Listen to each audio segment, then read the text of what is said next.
Okay, Should I start? yes, yes. Okay. People can join if they want to join. So There's very less people, so that's okay. That's okay. Okay. So in MDI 3, we are talking today about the European diasporas. And in fact, I've clubbed unit 29 to 33, which includes British, French, German, Dutch, and Italian diaspora. Now, most of the times, whenever we talk about diaspora, whenever we talk about migration, there is an unduly focus on migration from south to north. And if you see the news cycles, there seems to be focus on people who are traveling from the global south to the global north. We tend to forget the fact that most of the times, as we have been talking about, migration is a continuous thing. Migration affects all sets of people, all kinds of people in all countries. And in these units and in this block, we will see that all these countries also have people migrating all the time. In fact, historically, we will see people are migrating, and yet somehow you do not have concepts like British diaspora, French diaspora, or German diaspora, and including Dutch diaspora. And we will see how this works out. So let's look at these units. Uh, let's start with the scale of the British diaspora, million Britishers national. Remember, all these countries were colonizers, and in the classic definition of one of the types of diaspora, there is the imperial diaspora. Imperial diasporas were all these people who traveled to manage the colonies. So there was a migration from all these countries into the colonies in which they were migrating. And subsequently, a lot of these people cohabited locally. Their offsprings had, a British descent, and so on and so forth. The number of British nationals living abroad may actually outnumber the 2.9 million foreign nationals current living in the United Kingdom. So you see how the media and the focus and the gaze of migration is unjustly or unwrongly on global south to north, rather than north to north and north to south. Foreign nationals in the UK has been a considerable interest to researchers, media, and policymakers. Scarce literature on British national living overseas. Made up of people from England, Scotland, Wales, and Northern Ireland. Remember, United Kingdom is consisting of all these places, all these essentially they would be countries. If you start looking at how United Kingdom was formed, it is a multi-ethnic group, including British citizens who have been born in British diaspora countries in which they currently live. And because of intermixing over decades and almost a century, all these there is a lot of intermixing which is happening. Difficult to quantify number of British abroad as per Richard 2005. Small communities of diaspora scattered across the globe, and somehow you still do not call them diaspora. You call them British nationals or British expats. And the same we will see in terms of French expats, we see in terms of German expats. We also need to understand Europe. Europe, it's a small continent. The countries comprising Europe are much smaller when you start comparing them with countries like India, China, and with their population. These are very small countries, had become mass immigrants by early 19th century, long before they were already the main incoming population in North America and Australia, established overseas presence in Africa and Asia. And you will find Britishers everywhere, to include those who get a British passport and those who claim ancestry. The size of diaspora grow very rapidly. In fact, many scholars, the term British diaspora came in much later in a conference. They are still not categorized as a British diaspora. They're categorized as British expats. People are entitled to a British passport because of their ancestors. Remember, there was an old saying that the sun never sets on the British Empire. They colonized just about a lot of countries in the world. 2006 census, 7.9 million Australian residents claim British ancestry, 12 million Canadian and 28.6 million US residents. So you see this, it's like the African diaspora. So African diaspora, the cutoff date is, the 1950s. In fact, the whole slave trade does not categorize as a diaspora. Similarly, because of the imperial diaspora and the subsequent offspring and the intermingling, they are not, they might have a British ancestry, but they are not categorized as a diaspora. Highly varied from both within the countries of emigration and between different countries. So again, various scholars have tried to define the nature. More complex ethnic British diaspora and other end who claim Britishness, such as French Canadian. And again, you have to understand the fact the history of the world and the various ways things have moved in terms of early migration, their settle down, their offspring. So Afrikaners, Cape Colored people, Cape Colored are South African ethnic group comprised of mixed European, African, and Asian ancestry. Hong Kong and Singapore Chinese. So how do you categorize which scholar? And I keep repeating with various classes that whenever we are looking at any definition, we have to look. Whenever we're looking at any concept, we have to look at a definition and who is defining in what context. Because a scholar might define a particular concept in a particular context, in a particular time, and those definitions might change in a subsequent time. So there is no fixed thing in terms of academics. It is basically which scholar, time frame, and the context. Britons living abroad are not a homogeneous group. They hail from different demographic and socioeconomic background. Something very, what Indians understand. We are not a homogeneous group. We come from different demographics, socioeconomic backgrounds, have moved into, and then as you are going through multiple units, you will understand that there is a lot of repetitiveness in whatever we study in possibly Asians or Africans is the same what is there in the Europeans.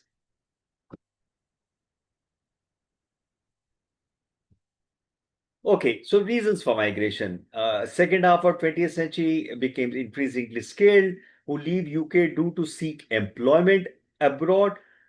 Now that sounds very similar to what people in the global south do. They emigrate to seek employment abroad. Significant growth in number of British immigrants who are retiring or taking early retirement abroad.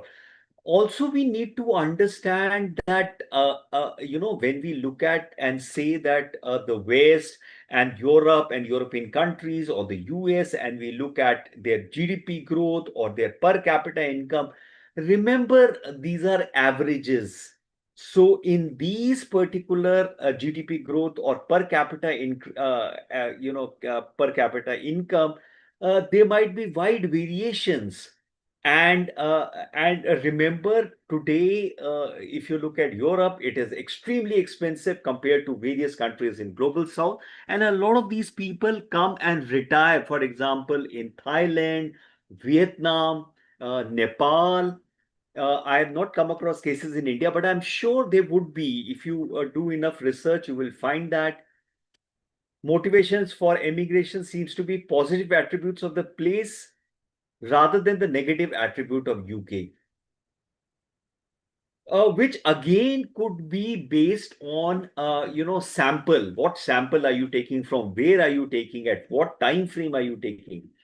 So main motivators emigrate is family ties, lifestyle, overseas adventure, work. In fact, if you go on YouTube, there are all these videos on places which are very cheap to retire in. In fact, a lot of Europeans come to South Europe, like Greece, which are much cheaper than Northern Europe. So, is there a British diaspora? Was first used as a conference in University of Kent in 81. Before that, they were not even spoken to as a diaspora. Ideas are part of the concept of imperial diaspora left their homelands to establish. In the early categorization of diaspora, imperial diaspora was definitely there, but never had the term British diaspora been used earlier. Can be applied to a large number of European migrants who were commanded to people the colonies, because earlier they were defined as imperial. A large number of Britons of all classes who were servants of the empire, uh, as global trade, who have seized international commercial opportunity because they had colonized, they looked at opportunities. You will find a lot of Anglo Indians in India, who have come from, one of their parents was Britisher. First period 1880 to 1940, British migration was primarily through an overseas settlement and not a diaspora. See, and how these terms move around. They are talking a settlement, and not a diaspora. Some places they will use the term diaspora. Migrants from British Isles to British Empire by reinforcing an existing British world, wholly easily assimilated into it, little sense of an exile. So possibly they are saying that, rather than feeling a sense of exile, which the diasporas feel, these guys assimilated and did not feel a sense of exile. And that is why the term diaspora is not used. So essentially, one of the factors is exile or alienation from the host culture, which is then puts a population in the typecast of diaspora. Maintains strong ties and allegiances with the UK, with whom do not necessarily translate to a sense of collective identity. And another point of diaspora is a collective identity. Communities of British are also divided by class, duration of stay, degree of integration into the host country. In fact, I came across a Brit who was settled in Nepal. He had learned the Nepalese language. His family was in back in UK, but he had settled in Nepal. He was teaching in a institute. Diasporic experience of British life similar to that to African nation immigrants. One of the factors also is the possible, racism which African and Asian immigrants experience in the West, whereas global South, there is a sense because of colonization, there is a sense of deference towards the white skin. Most emigration between 1960 were long-term settlements. Since 1980, there's been greater emigration by Britons into the European Union. So what we talked about, migration is continuous. It is irrespective of global north or global south. There is continuous movement of people within the geography, within the continent, within the country, or outside the continent, between north and south, south and north, etc.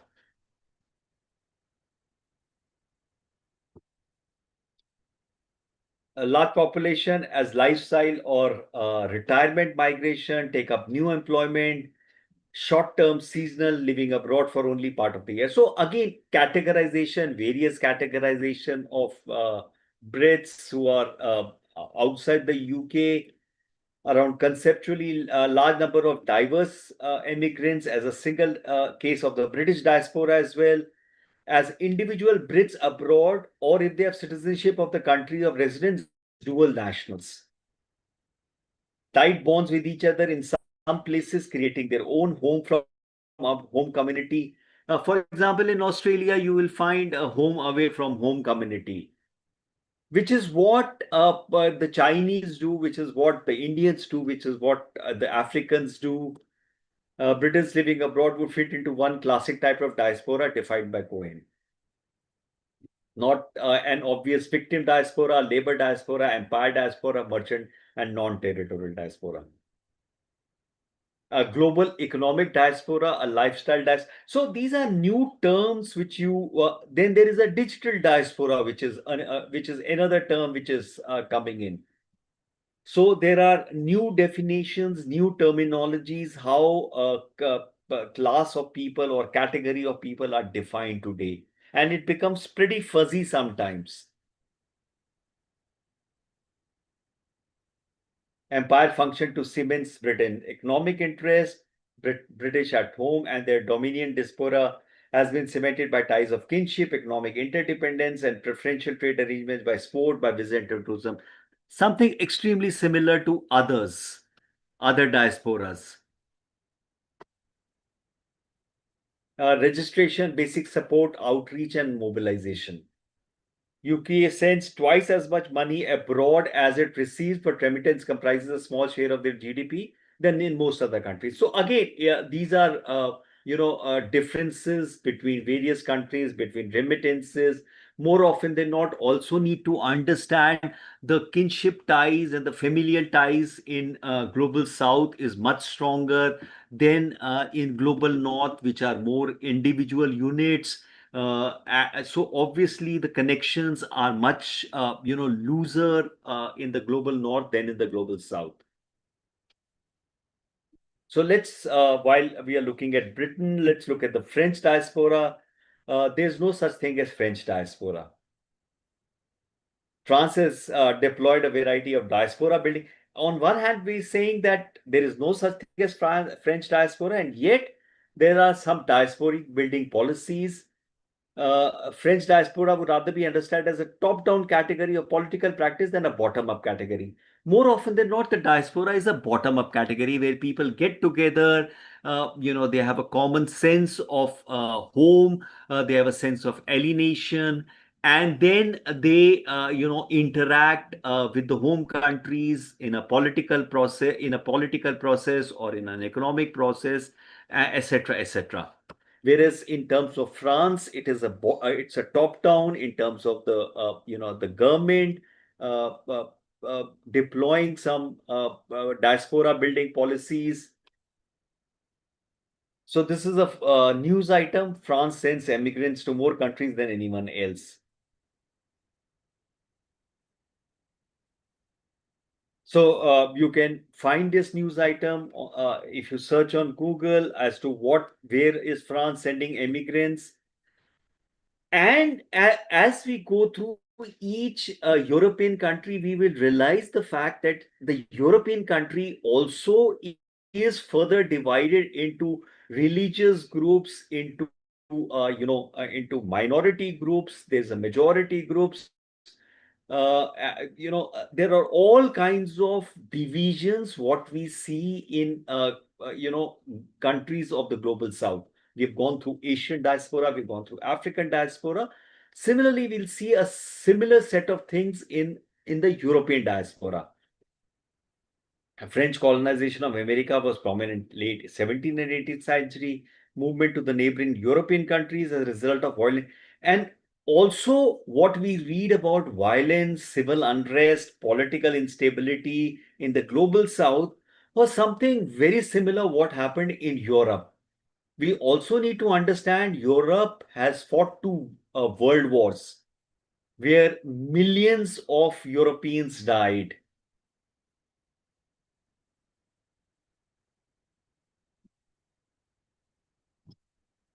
Economic condition 47 to almost 2 lakh French people. The only difference is all these countries, European countries, are small, so number of people migrating is smaller. 121 Basics and Bernese people from Basic emigrated to America. So now you will see that there is those divisions and subdivisions, and why certain divisions migrate, why certain divisions do not migrate. There is a political uncertainty, there is a persecution. is relative recent phenomena as comparatively few people left the country in the 19th century. Limited signs of French diaspora in the US in the first half harmed French geostrategic interests, especially when compared to Germany.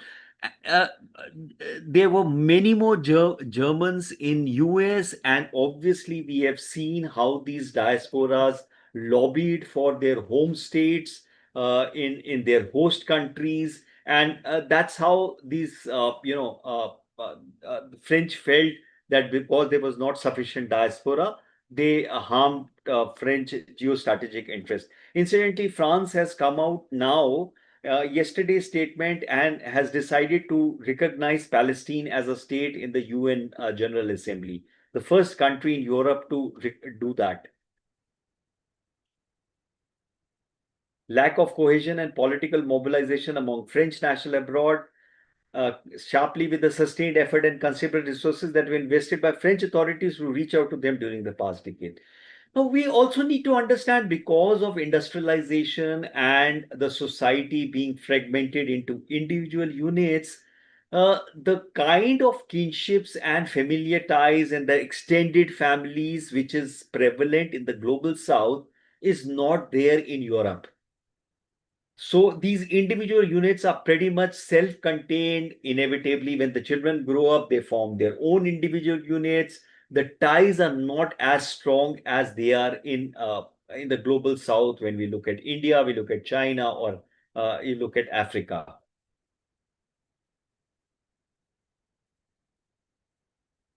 Diaspora infrastructure is more extensive compared to other EU member states, far-reaching diaspora building. Most of these European countries also export their culture. For example, France and French and Alliance Française is a way of exporting their culture, getting more and more people acquainted with their culture. German has the Max Muller Bhavan. Britain has their British Consul, American libraries have also significantly increased their presence abroad in recent years. So, as we had talked about earlier, each country is looking at its diaspora in terms of outreach, in terms of strategic interest, geopolitical interest. The responsibility of French citizen abroad, remit of the French Ministry for European Foreign Affairs, a vast diplomatic network, third largest, including 213 consulates. Remember, France has still natural colonization is the reason you will, for example, a lot of Algerians are in France because Algeria was a French colony. So, for example, Orwell in India was a French colony. So there are these natural ties which happen, formal forums to reach out to its population abroad through consultative bodies, meet either in France or countries of residence, consular council responsible for defending interest of French expats. So inevitably, if in your examination, when you're writing an examination, there's a short answer question on write short notes on French diaspora or British diaspora or German diaspora or Dutch diaspora, you could talk about the fact that more often than not, they are not defined as a diaspora, and how movement happened, and a lot of movement happens between the countries and the European Union. They have something called unemployment benefits. Funds from French abroad allows French citizens residing outside the EU to subscribe to insurance schemes covering health and maternity. Need to understand small countries, small number of people outside. Recipients of French pensions are able to receive it while residing abroad. So things can be put in place, processes can be put in place. A large country like India or China, with extreme diversity in terms of caste, creed, region, language, religion, processes becomes difficult to bring in and implement. So let's look at German ethnic groups. Once you go through the unit, you will get salient more points. This PPT is basically to try and give an overview. The reason I combined all these diaspora is to get a sense of a collective European diaspora. German again had ethnic groups, Schwab's overwhelming rural Catholic background, Zipsers were Lutherans, Protestants, the Transylvanian Saxons, another variation. So all these understanding of European countries or the West, which we thought were homogeneous, is actually not.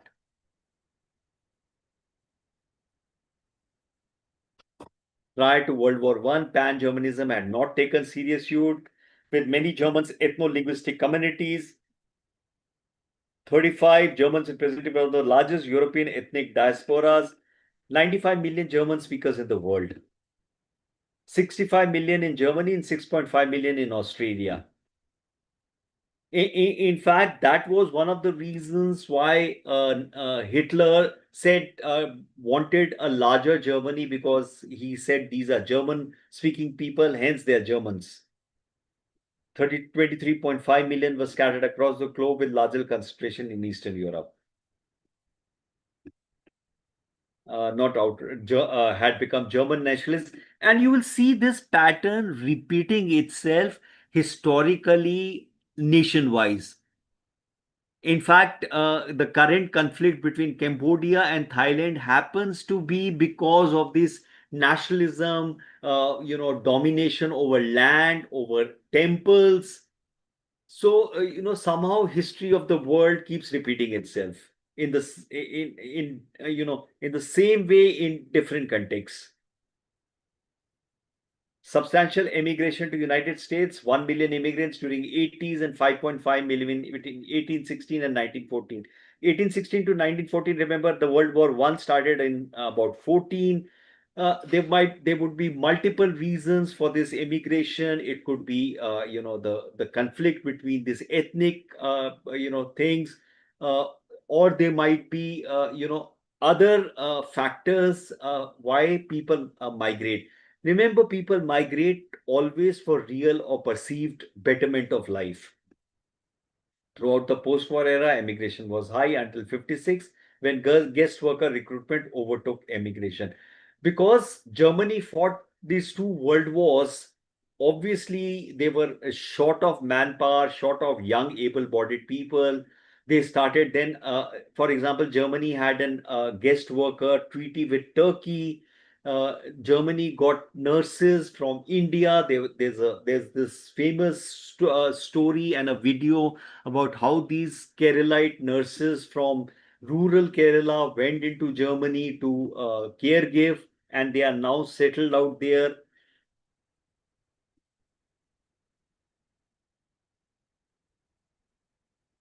Protection Act of 213 made regulation standard throughout the German legislates and limits who may counsel German residents on immigration, federal government's responsibility for immigrant protection, Federal Ministry for Family, Seniors, Women and Youth, if it achieves its purpose. So again, all these countries, smaller populations, smaller people, a number of people outside are able to set up acts and set up processes. Substantial number of immigrants, whether temporary or permanent, with 2.5 lakh leaving in 2017. So, irrespective of the fact that these countries show a higher GDP, higher per capita income, people are migrating. Germany has not established strong institutional links with those immigrants. Leaving the country is based on those who have deregistered with German residents.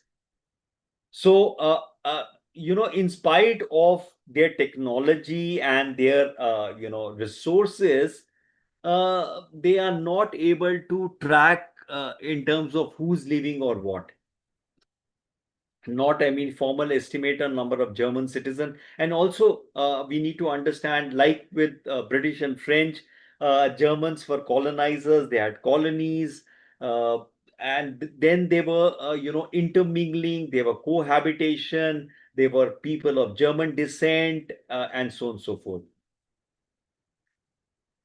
German citizens can be acquired abroad through birth to a German citizen. And second, the temporary immigrant cannot be distinguished in immigration data from permanent immigrants. So, that is the reason why the country does not have a number of in terms of how many immigrants are there.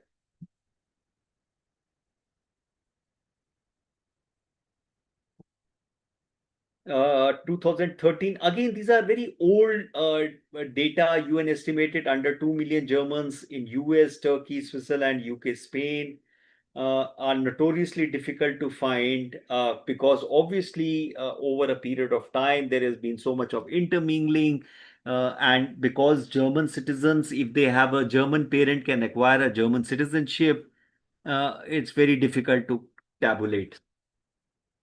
So what is the German diaspora engagement policies, which is neither an explicit emphasis on immigrants nor any policies intended specifically for them. Residence-based access to right is thus associated with residence in the country rather than holding German citizenship. Voting from abroad for German citizenship, and the other is facilitated access from abroad to pensions for years worked in Germany. Again, repeating it, small country, small number of people. Processes can work out. So let's look at the fifth country, which is the Dutch diaspora, Dutch and their descendants living outside the Netherlands. Emigration again occurring since at least the 17th century. Oh, and we do not know, there is there is the documentation in terms of these people moving earlier would be there definitely. As we said, the story of human being is a story of migration, of mobility. People continuously have been moving. As human beings became civilized, they continuously kept moving. International presence of Dutch Empire, monopoly on mercantile shipping in many parts of the world, was sea or swamp well into the Middle Ages. It was not until the 16th century independent state, roughly corresponding to the present Netherlands, was established. Remember the fact when in India the Mughal Empire was at its peak, the Europeans were rural, in the medieval times, their GDP was much lesser. In fact, India and China was much, bigger, economies than, these countries. In fact, colonization was one of the reasons which got them resources for them to, undergo industrialization and today what their state is. If you go on Google and search on GDP throughout, modern history, you will see how the GDPs have changed from the Orient to the Western world. Closing years of 16th century, Dutch entered Golden Age. Dutchmen sailed far and wide. Dutch East India Company established 16 displaced Portuguese. The islands of Indonesia, Bandanese, all the clove trade, all the spice trade was held by the Dutch. They founded Batavia in Java, expelled the Portuguese. Ceylon later established them in Sumatra. So the Dutch East India Companies was looking at the Southeast Asia. Dutch East Indies is now called Indonesia. Married native women, created a new group called the Dutch Eurasians, also known as Indos or Indo-Europeans. By 30s, there were more than 2.5 lakhs Europeans, Indo-Europeans in the colony. After Indonesian National Revolution, many forced to leave. Totally about 500,000 of Eurasians live in Netherlands. So they were mixed. Some of them moved back. Many of them moved into New Zealand, into Australia. Cape of Good Hope was searched by Europeans under the auspices of Dutch East India companies. Born to slaves in the colony, had been imported from East Indies. India met. So you see, over years, there has been a lot of mix-up in terms of genetic component, in terms of in terms of purity of race, in terms of new strains of people, new ethnic group, the Cape Colored. adopted the Dutch language, instrument in shaping it into a new regional dialect, the Afrikaans. Some of these Cape Colored came, uh, took a trek, became the Boers. The rural section known as the Boers undertook the great trek down into South Africa. These were the one who started the apartheid movement. Immigration from Netherlands, as Dutch workers were valued for their education. In fact, the whole fight of Gandhi and Nelson Mandela against apartheid was against these Boers. They were not British; they were Dutch, and they were mixed Dutch.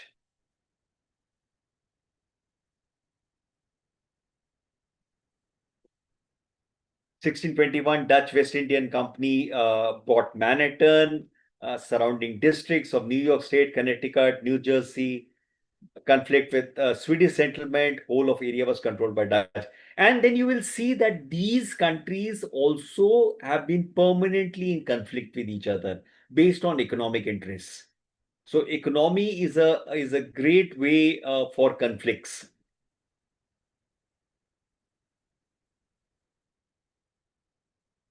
Started arriving in Suriname, previously called Dutch Guiana. Search of better life. So it is not just the global south countries or the underdeveloped countries or the developing countries where people are looking for a better life. Even in these countries, in the European countries, people are searching for a better life. Left Suriname after independence in 75.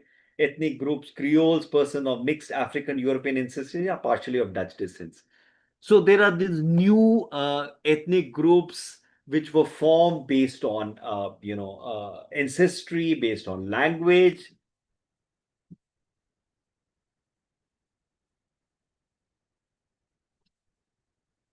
Destination countries of Dutch immigrants have been Belgium and Germany, followed by Spain, United Kingdom, United States of America, France, Australia, and Turkey.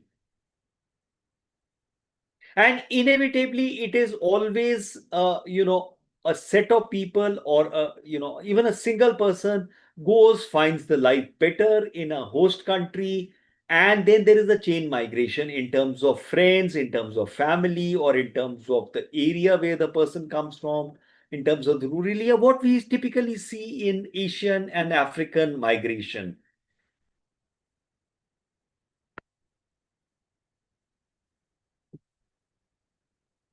Emigration of people born in Netherlands have been declining for a number of years, battling this trend. Over 65s had more than average for Southern European countries, especially Spain and France, to enjoy their retirement out there.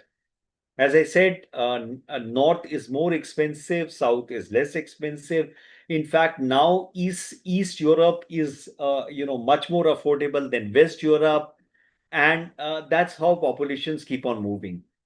Australia and United Kingdoms are very popular among their people in 20s. They take a year off, go for a study program. Student diaspora, or student migration is one of the leading causes of migration today, both from north to south, more so from south to north and north to north.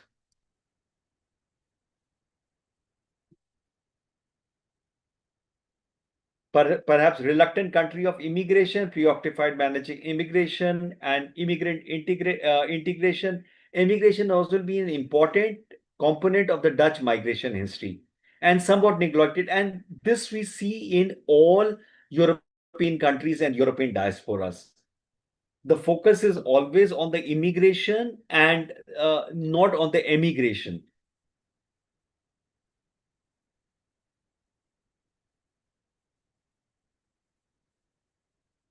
High level of immigration, active interference by Dutch government, after World War II, experienced a surplus of farmers after the Second World War due to the destruction of its dikes. Remember, Netherlands is lower than the sea level, so they have these dikes to prevent the sea from entering. Remember, Netherlands was nothing but swamps till the times these dikes were constructed and these people were able to reclaim those lands.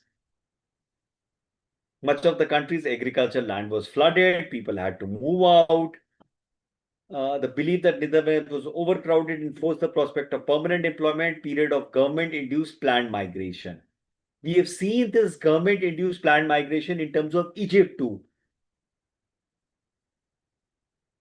Exodus of natives born Dutch to Canada, Australia, and United States. So many a times, and again, remember, these are, as I keep repeating, these are smaller countries. Managing people is much more easier. The diversity is lesser. Land area is smaller.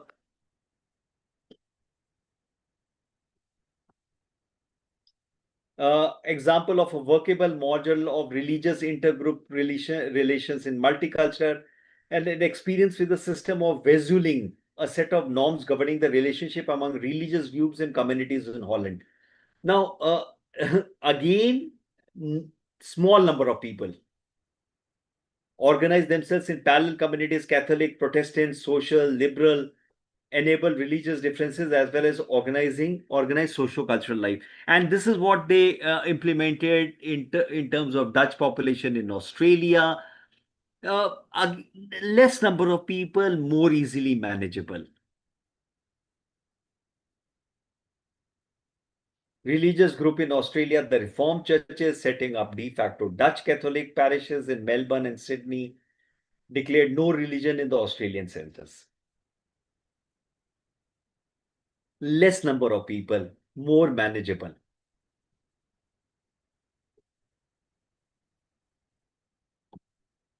Migration through the 70s, flow of immigrants did not cease altogether, they remained low. End of post-Dutch war, predominantly economic. It was doing well. Dutch government has ceased to actively promote immigration. Unemployment, shortage of houses were no longer a problem. So economic becomes a very important factor. The real and perceived improvement of life becomes an important factors for people to make a decision of whether to stay or to migrate.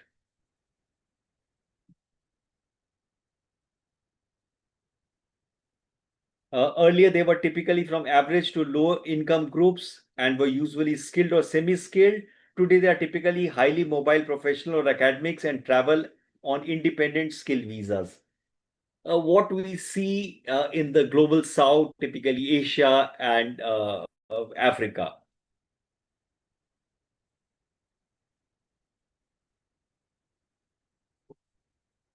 Consular matters fall under the responsibility of Consular Affairs and Visa Policy Department. Clusters of foreign policy areas or theme installed and directed by the Dutch Ministry of Foreign Affairs. Worldwide, the Kingdom of Netherlands. Kingdom of Netherlands also has Aruba, Curacao, and these are islands in the Caribbean. They still hold on to these islands. They had colonized it and they still hold on to these islands. And these islands, and together they hold about 140 diplomatic posts, embassies, and consulates. Institutions separate from the ministry dedicated to addressing the needs of Dutch nationals, as we had seen in terms of Britain, France, and Germany. Representatives or consultative institutions can be represented or through which Dutch nationals can address their questions of interest. So it is case-based. There is no policy per se. For provincial and municipal election, voting is not possible for Dutch citizens residing abroad. They can stand as candidates if they sign a declaration that they intend to take up residence one relevant in the relevant province or municipality. So they can stand for elections, provided once they win or whatever, they come back. But they can, fight an election.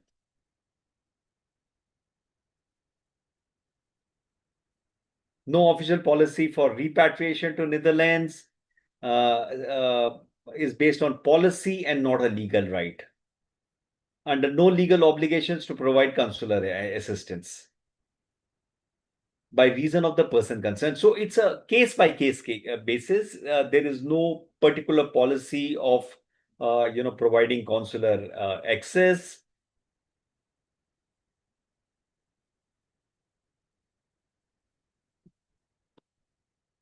2011 further restrict the relatively restrictive policy of so Dutch has a dual citizenship. Who wish to acquire citizen, they tried to cancel it but the Dutch citizens fought for it, and the Dutch have a dual citizen policy.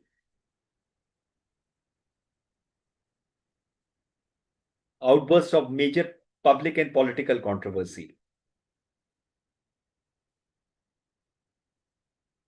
Risks being stripped of their Dutch, eventually a successful lobby of the Dutch immigrant community made that proposal was abandoned. Significant political cloud of the Dutch diaspora in dual citizenship legislation. And yet, though they say a Dutch diaspora, but the numbers are less, the dispersal is more, and yet these guys are able to lobby.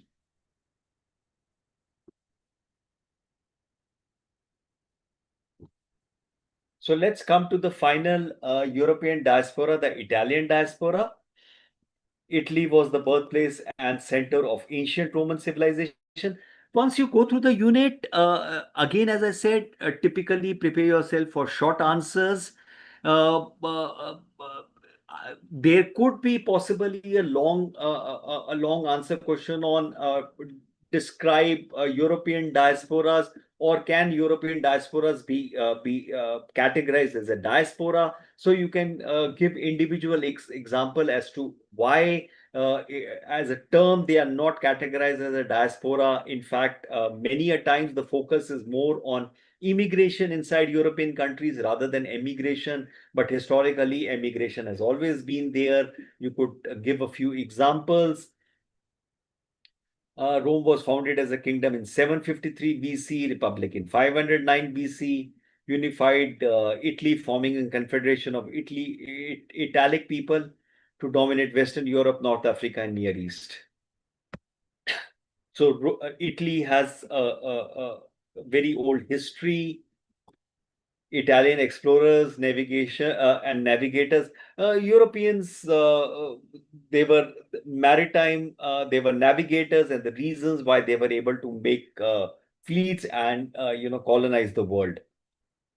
Alternative route to Indies bypass Ottoman Empire, key role in the Age of Discovery and European colonization.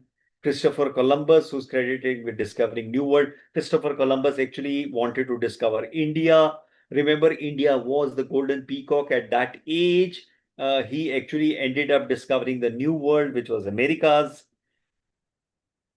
Vespucci first demonstrated in 1501 that New World was not Asia, but a different continent. America is named after him, Amerigo Vespucci.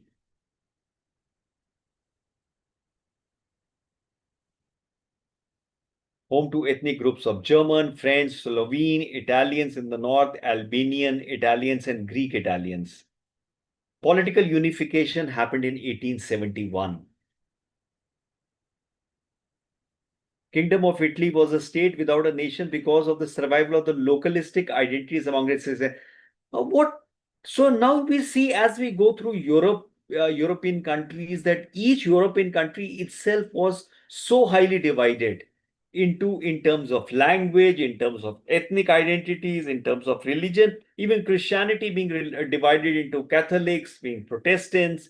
Then the Dutch forming this new religion of the Reformist Church. Stateless and state-linked diaspora can be aptly described to the experience of Italians.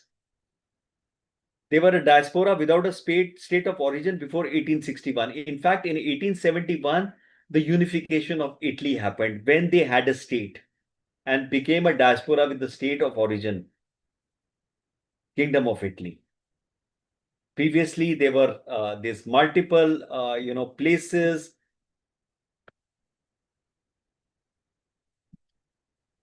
Italian authorities have always demonstrated an interest in the phenomena of emigration, have tried to regulate and support it. So Italy is slightly different from the other European countries and their diaspora that we talked about. Subsidized travel expenses ensured repatriation. In fact, the Italian social structure is much more filial or extended families than the other European countries. And you would have seen all those Italian mob movies in Hollywood, those Italian families. So the Italian family structure is very close to the Orient family structure, an extended family. Cost of some Italian charities, schools, and hospitals abroad.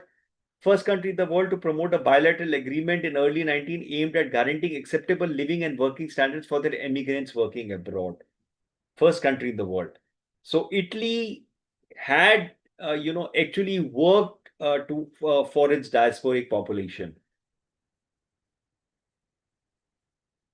Three major waves of Italian immigration. In fact, we have seen in multiple countries, state case of multiple countries and multiple diasporas, that normally categorization is in three waves. We saw it in the Iranian diaspora, we saw it in the Indian diaspora.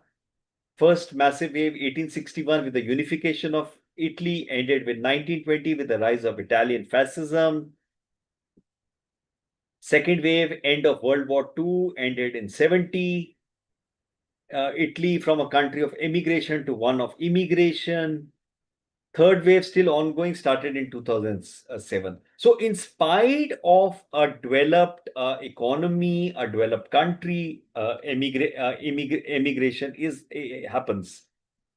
Italy also has experienced large-scale internal migration between regions with significant cultural, economic, social, and political impact on the country, which is also there with other countries. Composite diaspora infrastructure to deal with population abroad entails a number of services provided to citizens abroad. Advanced form of consultation exists between diaspora and homeland. So Italy has been able to form this infrastructure where there is a consultation between diaspora and its homeland. Network of consular, cultural, and educational institutions, local consultative bodies, regional immigration councils, specific parliamentary representations of Italians abroad, government authority for Italians abroad, transnational networks of welfare advice centers called patronati.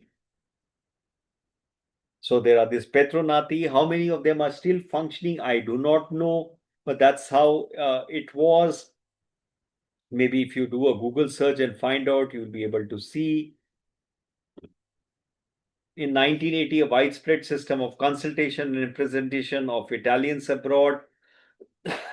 There are these committees, identify social, cultural, and civil needs of community and to promote initiatives in matter pertaining to social and cultural life. And typically, culture is the way most diaspora, most host countries are able to establish a connection with their diaspora. Culture is the way to go about. As we had looked at in Britain, France, and German, their language becomes a very interesting way by which they connect with populations which are not their language speaking. Italians abroad have a right to vote and stand for Italian elections without the need to return to Italy. So Italy has it. Again, small country, small number of people. All Italian citizens over 18 old who are registered with the registrar of Italians abroad can vote by post and can stand as candidate. First used in 2006 general election allowed Italian voters residing abroad to elect 6 senators. Now, the interesting part of vote abroad, or selecting their own senators or deputies, is the fact, listen, diasporas are invested in the home country. And if they have a representation, political representation in the home country, then obviously they can exert or influence policies. Now, again, smaller countries, smaller number of people. If we are talking a country like India or China's, which have, with the kind of, the number of diaspora which is outside, and the scattering of those diaspora, the the systems or management becomes, a Herculean task. No specific task of assisting national residing abroad to access home or host country benefits. Mission of information provisions consisting most in offering information on pension payments abroad, standard procedure that the consulates redirect citizens towards the patronati in countries where they are present. So this is, they have offloaded a part of the state functions to a citizen-based group. And I think this makes a lot of sense. In fact, a lot of these diaspora functions, diaspora associations, for example, a lot of Indian diaspora associations almost function as a patronati in terms of if a diaspora has a problem, they go to this, organization which licensed with various governments and, get the work done. So let's sum up. As a situational, relational, and contextual process. Remember, we have been speaking in MDI1 that diaspora migration does not automatically lead to diaspora formation. So there are other factors which leads to diaspora formation. There could be an alienation. There could be a sense of a sense of nostalgia for home. And a sense of siege that these migrants face, and they come together to feel a sense of security. Several millions British nationals who live abroad permanently on a long-term basis, not an homogeneous group. The usage of the term diaspora in reference to British nationals is much contested. Though now this term is used in a sociological sense, there's no such thing as French diaspora, deployed a variety of diaspora building policies, education to culture to political representation. German now solidly recognizes itself as an immigration country. It still affects its policy. Overall belief that those who immigrated have, in doing so, severed all ties and connections. Various domains, the Dutch Ministry of Foreign Affairs mainly as a facilitator that provides consular assistance on a case-by-case basis. Italy has historically built a composite diaspora infrastructure, patronati, a welfare service center, a unique institution at international level where Italians can go abroad and get help. So there are some references. Each of the unit has its own references.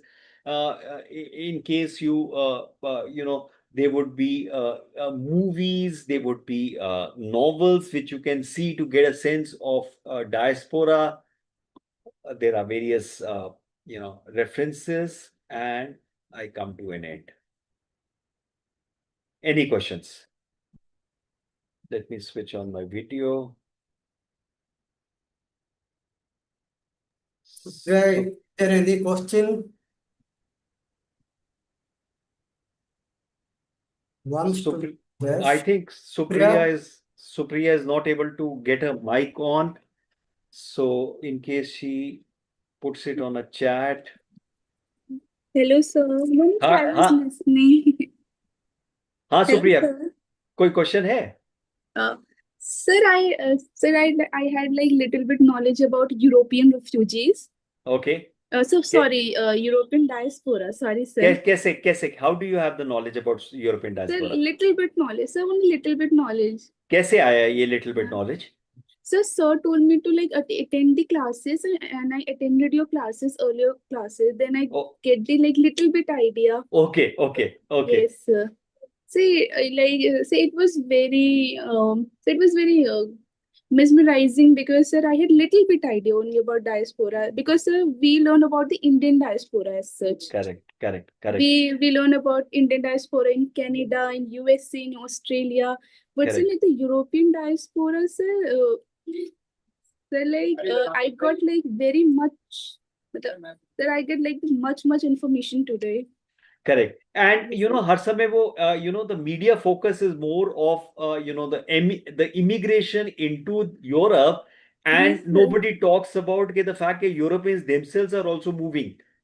Yes, and they've been moving historically. Yes, sir. So, one question that came into my mind. Tell me. Ask me. So, the global south is migrating to the global north, to the Europe, to the US, to Canada, Australia, or New Zealand to get better job opportunities and everything. But say that like the Europeans are like migrating like from one nation to other within Europe. So like what can be the like the major reason in the 21st century? No, in fact, Supriya, if you Yes, go sir. to the Gulf area, Yes, if sir. you go to, Europeans are there everywhere. If you go around wherever you are staying, Yes, sir. if there are factories or there are companies, you find, but we don't call them a diaspora. We call them European expats. That Okay, that's sir. that's that's the terminology they have put it. So there is there's politics in also naming. It's Yes, sir. almost like the global south people from Asia, Africa, Yes, sir. they want they are trying to disrupt the European culture, not realizing the fact that historically these Europeans colonized the global south and Yes, sir. disturbed the European, the culture. For example, a part of the global south diaspora reaction is post-colonialism. Okay. Post-colonialism is more about the fact that what Europeans did. For example, a lot of people in India still feel that knowing English, speaking English is far superior. Yes, sir. That's Definitely. that is a effect of post-colonialism, where Yes. the Europeans, kind of the Britishers, made you feel that your language, your culture is inferior to their language and their culture. Okay, sir. And today also, for example, a famous movie Swadesh of Shah Rukh Khan, in which when this guy comes from the US, he is marked much higher status than than another person who has come from Southeast Asia or from Sri Lanka. Yes, You sir. Definitely. Definitely, sir. This is a sense of post-colonialism where Yes, sir. we put more status on a person who has come from the global north or the western world than from around. So a person who might have come from Nepal, we don't consider them to be an immigrant or has come from outside the country. We ये तो अपना ही है. Yes, sir. Yes, sir. So this is a sense of post-colonialism, and a lot of our migration is based on a sense of post-colonialism.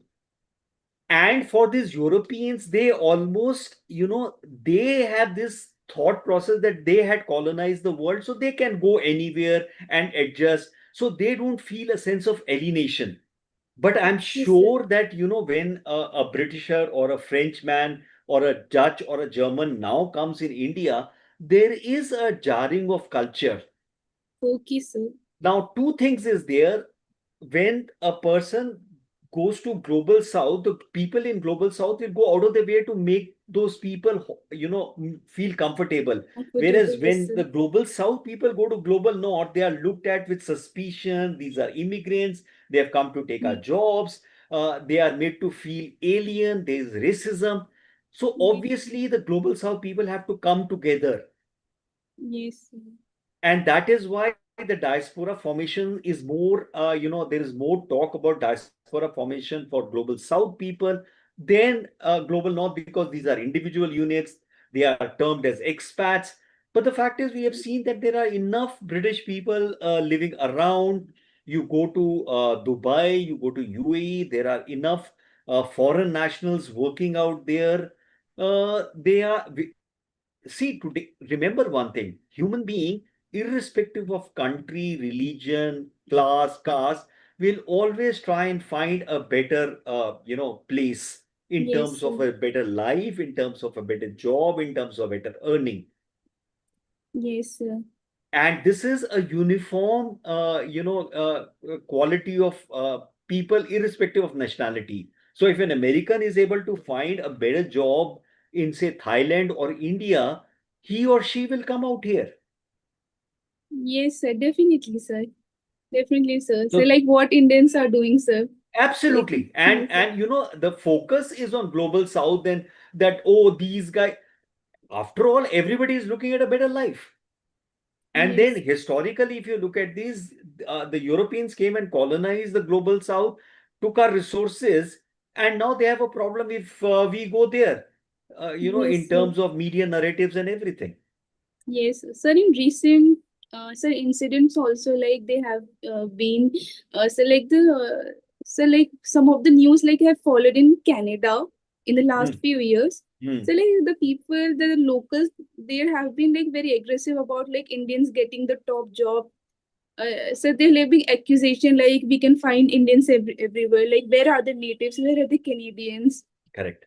Yes, sir. And interestingly, all the Canadians themselves are immigrants, all the Americans are themselves immigrants, because Yes, sir. these immigrants were Europeans who came into Canada and America, displaced the native population, and now they call themselves As the natives. natives, sir. Yes, sir. So that also is something which historically is circular.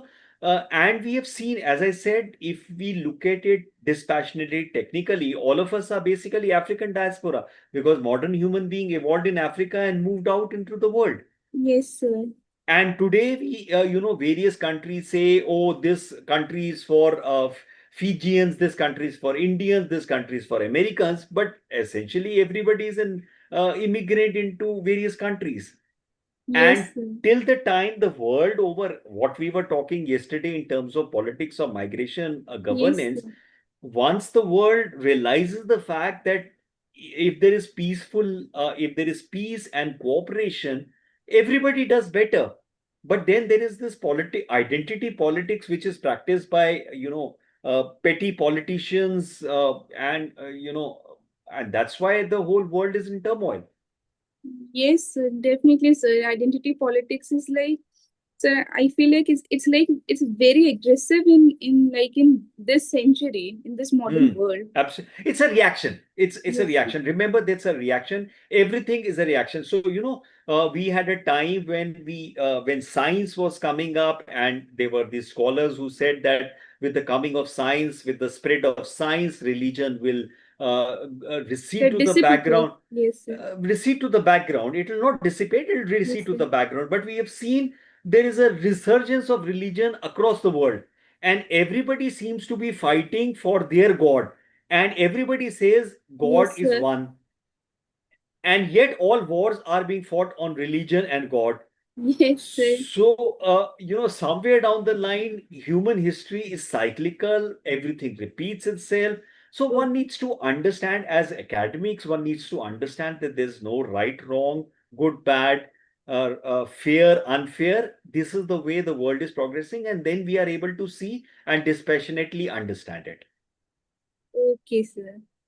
Okay, Supriya? Yes, sir. I got my answer, sir. The Okay, session was wonderful, sir. wonderful. Okay, then we meet each other on next Saturday. There are three more sessions of mine which are left, Saturday, Sunday, Okay, sir. Saturday, Sunday, and next Saturday. So 2 more weeks I'm going to be meeting 5 to 7 in the evening. Okay, sir. Sir, I will Oh, surely attend, sir. okay. Bye The then. class are wonderful, sir. Okay. Thank you very